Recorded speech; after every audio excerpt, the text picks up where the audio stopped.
A normal day. It was an ordinary Tuesday morning in the Duggar household.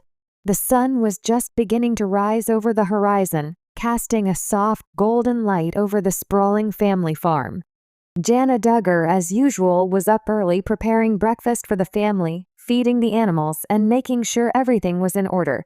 Life in the Duggar house, with its bustling energy and love of routine, was something she cherished. For all its chaos, it was familiar and comforting. Jana had always played a central role in her family, the eldest daughter, often stepping into the role of caretaker. But today, something was different.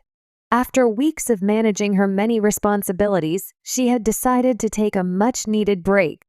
Stephen Wissmann, her husband, had been encouraging her to take some time for herself, and today was going to be the day. She planned a short trip out to visit some close friends in the neighboring town, a peaceful drive down the quiet country roads that she loved so much. Her heart swelled with excitement. It had been so long since she had spent time alone, and though she adored her large family, a brief escape felt like the perfect remedy. "Be safe, Jana," her mother, Michelle Duggar, called from the kitchen as Jana grabbed her bag. "I will, Mom. Don't worry," she reassured, throwing a smile over her shoulder. The road less traveled, the wind was calm, and the day was unusually warm for early spring. The sound of the tires humming along the gravel road beneath her car was soothing.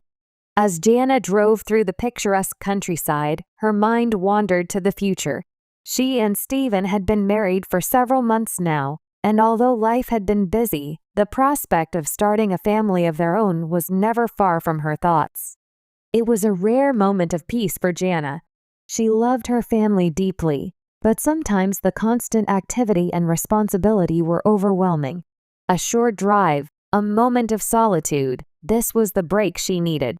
Her mind began to wander as the world passed by in a blur. She thought about the work ahead of her, the plans they had for the future. But all of a sudden, the sound of a screeching tire broke through her thoughts. Jana's heart raced as she slammed on the brakes, trying to regain control of the vehicle. The road was slick with a recent rain, and her car skidded violently. The world seemed to slow down, her hands gripping the steering wheel with all the force she could muster. For a terrifying moment, it felt as though she was floating, the wheels no longer in contact with the earth. Panic surged through her, but she fought to stay calm. She could feel the car veering toward the edge of the road, toward the steep embankment that led to a small creek below. With a final, heart-stopping moment of terror, the car hit the edge of the embankment. The jolt of impact sent her head snapping forward, and everything went black. A terrifying silence. When Jana woke, it took her a moment to process what had happened. The world around her was disorienting, her head throbbed, and her body felt heavy and unresponsive. The car was tilted at an odd angle, the front bumper resting on the edge of the creek.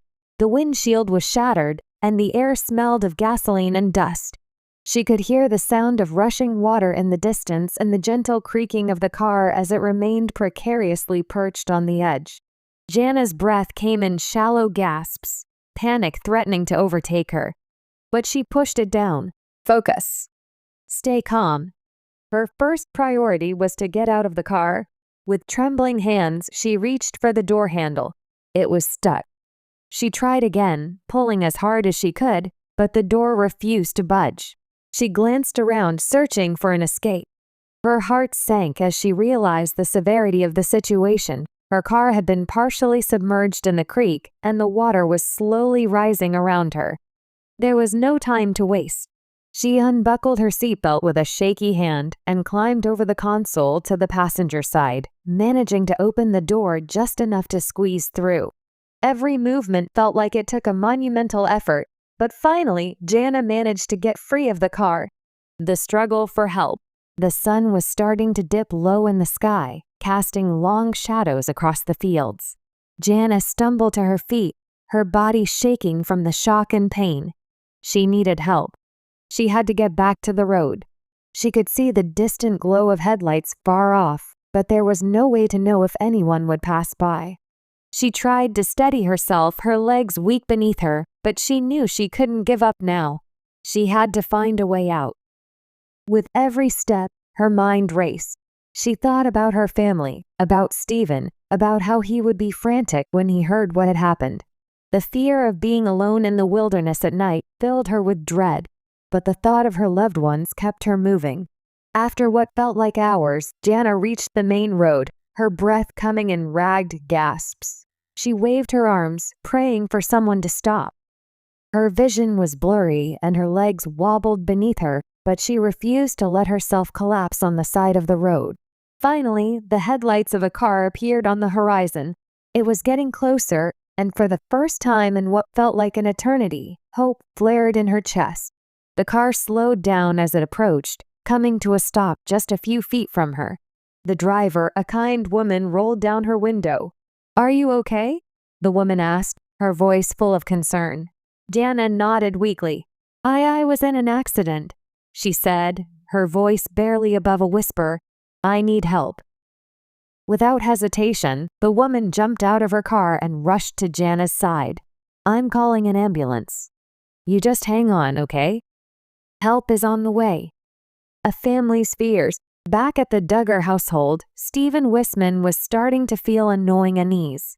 Jana had been gone longer than she had planned, and he hadn't heard from her. He tried calling her phone, but it went straight to voicemail. His stomach churned with worry. By the time he had finished his evening chores, he knew something was wrong.